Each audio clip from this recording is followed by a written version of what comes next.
여러분, 오늘 아침 눈을 떴는데 스마트폰 알람 대신 국제 유가 배럴당 $200 돌파, 호르무즈 해협 완전 봉쇄라는 긴급 속보가 당신의 눈을 때린다면 어떤 기분이 들까요? 이건 단순히 기름값이 조금 오르는 해프닝이 아닙니다. 당신이 마시는 아침 커피, 어제 쿠팡으로 시킨 택배 상자, 심지어 오늘 저녁 식탁에 오를 고기 가격까지 대한민국 및 일본의 모든 물류와 에너지가 미친 듯이 타격을 입는 경제적 선전포고입니다. 지금 미국과 이란의 전면전 위기는 단순히 중동의 모래바람이 아닙니다. 전 세계 경제를 벼랑 끝으로 밀어넣는 거대한 쓰나미죠. 그런데 여기서 정말 기괴하고 흥미로운 현상이 발견됩니다. 똑같은 파도를 맞이하는 한국인과 일본인의 행동 양식이 소름 돋을 정도로 마치 다른 행성 사람인 것처럼 극명하게 갈린다는 사실입니다. 과연 누구의 자산이 끝까지 살아남고 누구의 계좌가 앉은 자리에서 증발하게 될까요? 오늘 이 영상 끝까지 보시면 전쟁이라는 극한의 위기에서 부의 지도가 어떻게 재편되는지 그 잔혹한 경제학적 시나리오를 목격하시게 될 겁니다. 지금 바로 시작합니다. 상황은 냉정합니다. 2026년 결국 중동의 화약고가 터졌습니다. 전 세계 원유 수송량의 20%가 지나는 목줄 호르무즈 해협이 닫혔습니다. 에너지의 90% 이상을 수입에 의존하는 한국과 일본에게는 그야말로 사형 선고나 다름없죠. 여기서 흥미로운 건 이 위기를 대하는 두 나라 시민들의 반응입니다. 한국인들은 즉각적으로 전투 모드에 들어갑니다. 한국인들은 수십 년간의 인플레이션과 고속 성장을 겪으며 가만히 있으면 내 자산은 녹아버린다는 생존 본능을 학습했습니다. 주유소에 줄을 서고 금과 실물 자산의 가치를 재평가하며 누구보다 빠르게 돈의 흐름을 바꿉니다. 반면 일본은 기이할 정도로 고요합니다. 물가는 무섭게 오르는데 소비는 얼어붙고 사람들은 그저 집안에 숨어 돈을 꽉 쥐고 놓지 않습니다. 왜 이런 극과 극의 반응이 나올까요?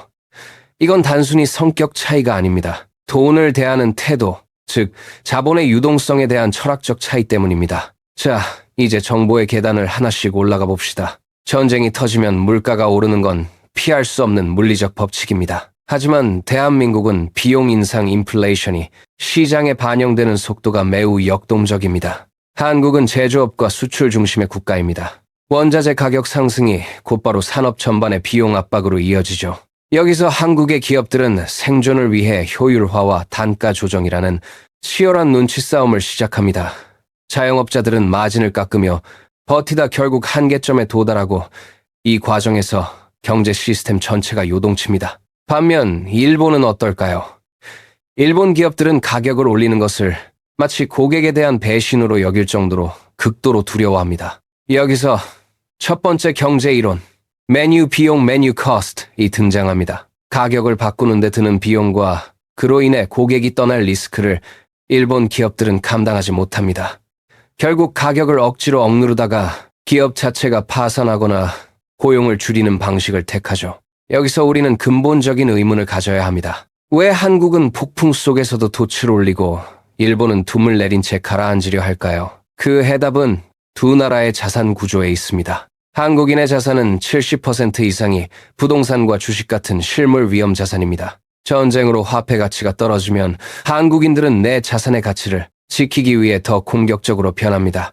현금은 쓰레기가 되어도 내 집은 남는다는 믿음이 경제 주체들을 움직이게 만듭니다. 하지만 일본인은 자산의 절반 이상이 현금과 예금입니다. 잃어버린 30년 동안 현금이 최고라고 배웠기 때문입니다. 그런데 인플레이션이라는 괴물이 나타나면 이야기가 달라집니다. 물가가 오르는 순간 일본인의 금고 속 현금은 앉은 자리에서 녹아내리는 아이스크림이 됩니다. 일본인은 지금 돈의 감옥에 갇혀있는 셈입니다. 이제 시야를 더 넓혀봅시다.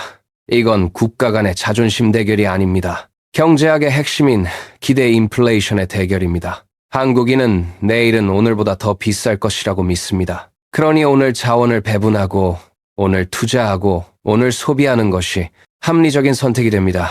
이 역동성이 위기 상황에서 자본의 회전 속도를 높입니다.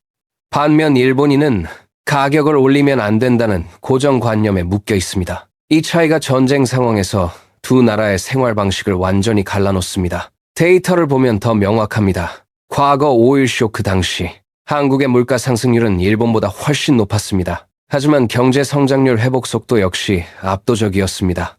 위험을 감수하고 자원을 재배치하는 한국 특유의 적응력이 경제학적으로는 시스템을 살려낸 겁니다. 자, 여기서 소름 돋는 반전이 일어납니다. 우리는 일본인들이 안전하게 저축만 해서 위기에 강할 줄 알았죠? 천만의 말씀입니다. 인플레이션 시대에는 현금을 쥐고 있는 일본인이 가장 먼저 가난해집니다. 반대로 빚을 내서라도 실물 자산을 확보한 한국인이 하이퍼 인플레이션의 파도를 타고 부의 추월차선에 올라타는 기현상이 발생합니다. 돈을 빌려준 사람은 망하고 돈을 빌려 자산을 산 사람은 부자가 되는 냉혹한 게임. 미-이란 전쟁이라는 거대한 재앙 앞에서 한국인은 공격적 생존을, 일본인은 방어적 소멸을 택하고 있는 셈입니다. 그렇다면 제3자의 시각에서 보는 우리는 지금 무엇을 해야 할까요? 단순히 주유소 달려가서 기름 넣는 게 정답이 아닙니다. 실전적인 판단 기준 3가지만 기억하십시오. 첫째, 명목 가치의 환상에서 벗어나십시오.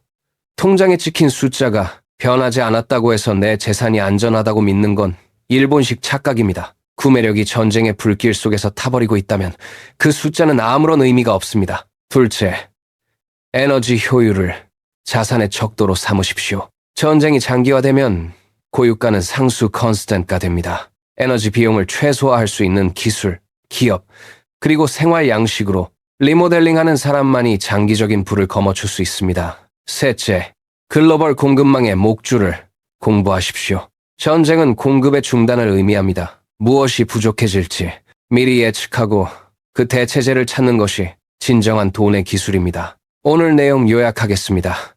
미국과 이란의 전쟁은 단순히 남의 나라 총격전이 아닙니다.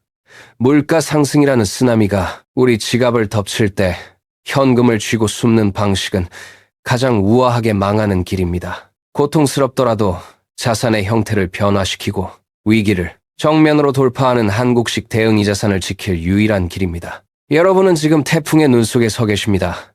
내일 당장 유가가 폭등한다면 당신은 공격적으로 자산을 지키는 한국인처럼 움직이실 건가요? 아니면 앉아서 돈이 녹는 것을 지켜보는 일본인처럼 계실 건가요? 여러분의 선택이 1년 뒤 여러분의 계좌 잔고를 결정합니다. 지금 당장 내가 가진 자산 중 전쟁에 취약한 것이 무엇인지 댓글로 남겨주세요. 함께 고민해봅시다. 영상이 도움되셨다면 구독과 좋아요 부탁드립니다. 여러분의 성공적인 투자를 진심으로 응원합니다. 지금까지 시바군 경제학이었습니다. 감사합니다.